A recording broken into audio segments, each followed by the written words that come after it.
Good morning everyone. As you all know, today we discuss question answers. Okay, so everyone open your fair notebook and start writing question answers with me.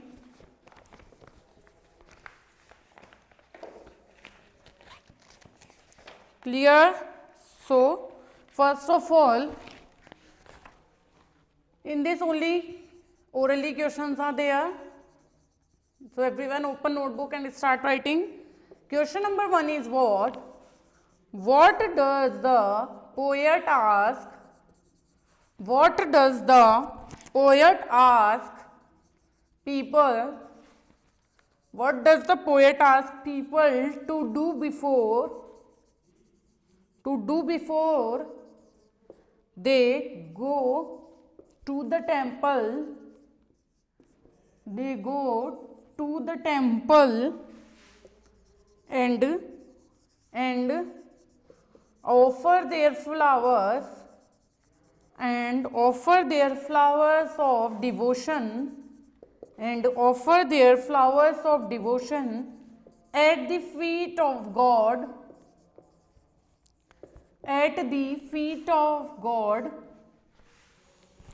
So what is the answer? The poet asks people to fill their homes with the fragrance of love,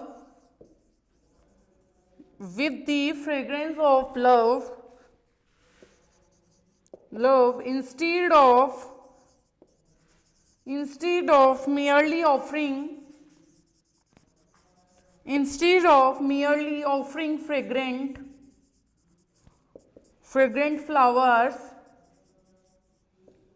at the feet of God.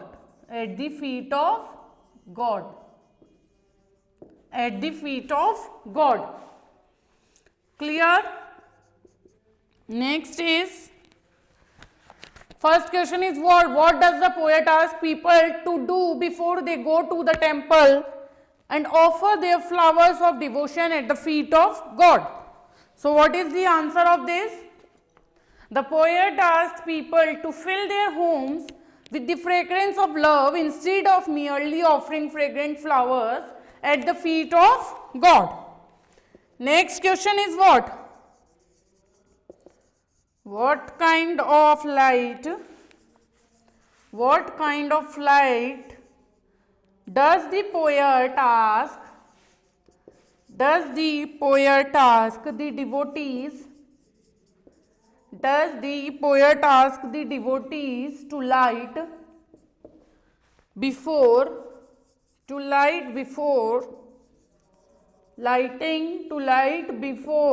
lighting the candles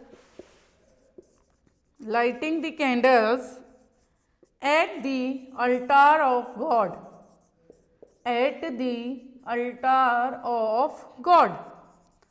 So what is the answer of second? The poet suggests that the best light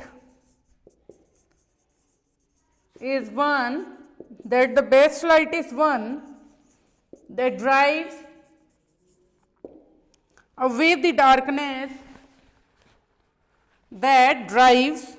away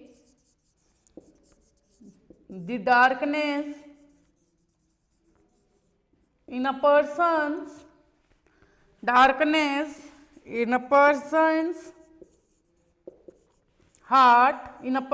heart caused by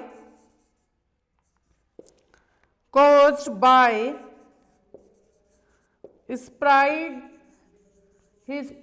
and ego. Next question is what? What kind of light does the poet ask the devotees to light before lighting the candles at the altar of God? Answer is what? The poet suggests that the best light is one that drives away the darkness in a person's heart caused by his pride and ego. Clear these two questions? Now next.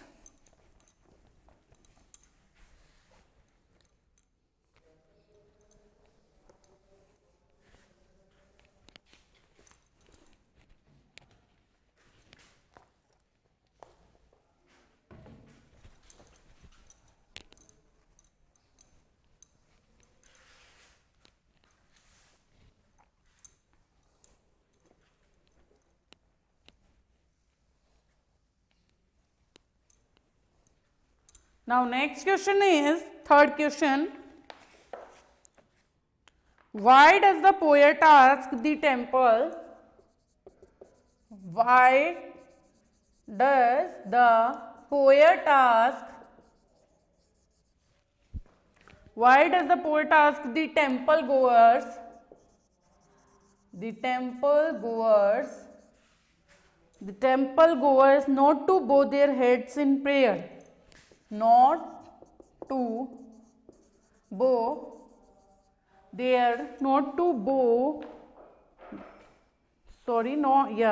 bow their heads in prayer. This is your third question.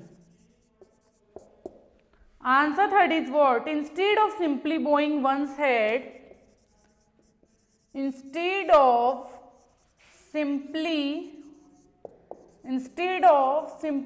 bowing one's head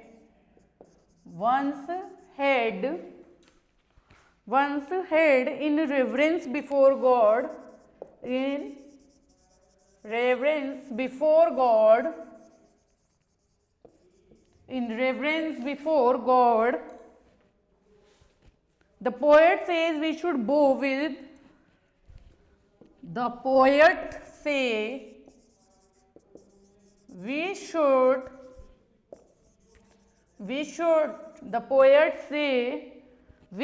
bow with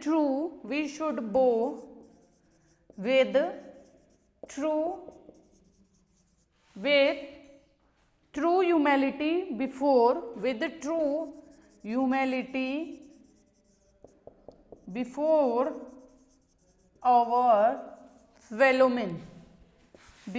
our fellow men. Clear? Why does the poet ask the temple goers not to bow their heads in prayer? Answer is, instead of simply bowing one's head in reverence before God, the poet say we should bow with true humility before our fellow men. This is the correct answer. Clear? Next. Question fourth is what kind of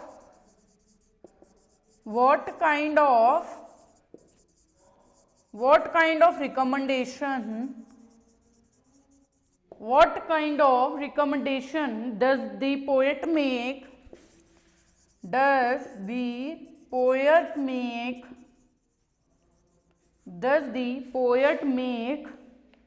to the temple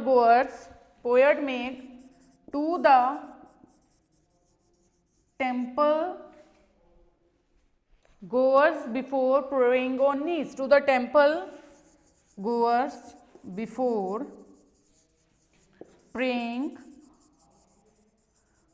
praying on knees. So what is the answer of fourth? The poet says that it is not true worship.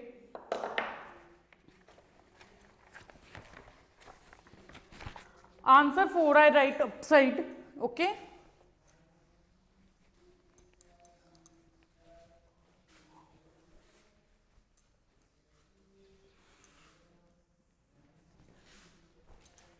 Yes. Answer 4 I write here. The poet says that it is not true worship. It is not true worship if we simply bend our knees, if we simply bend our knees and sit in the pose for prayer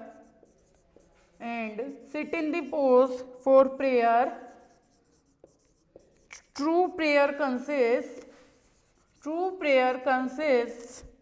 of reaching out to people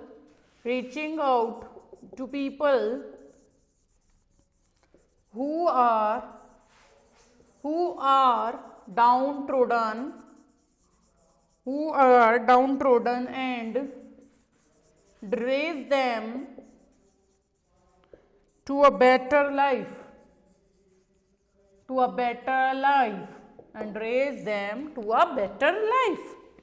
Clear? So this is your question number 4. What kind of recommendation does the poet make to the temple goers before praying on knees?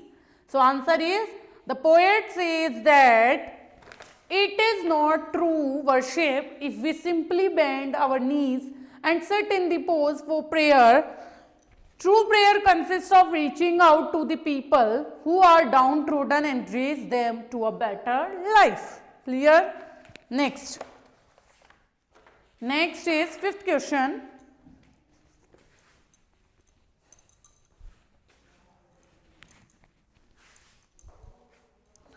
Now, question number 5th is what? What message does the poet give through this poem? What message does the poet give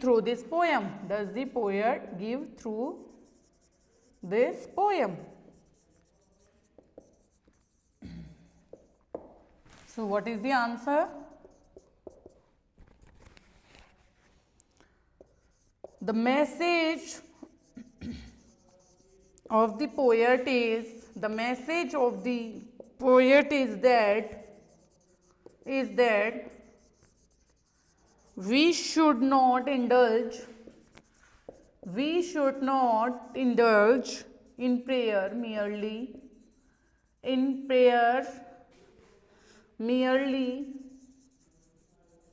as an outward ritual that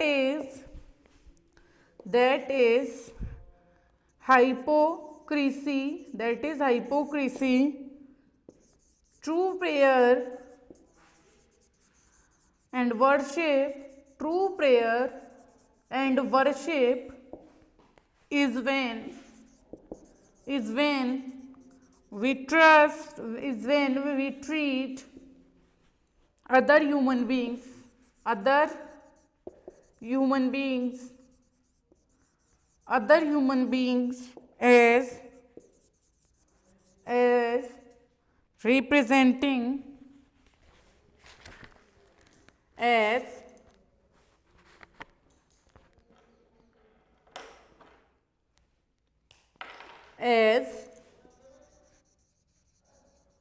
as representing God and care for them.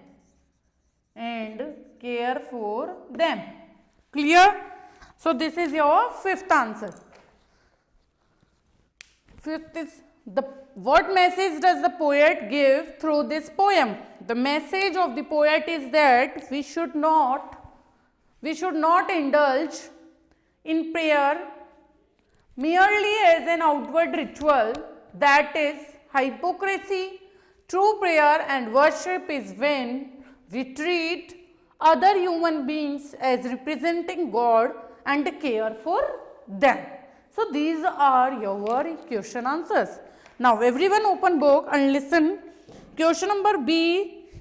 Which stanza of the poem do you like the most and why? So this question you self do and tell reason also that why you like that stanza. Clear?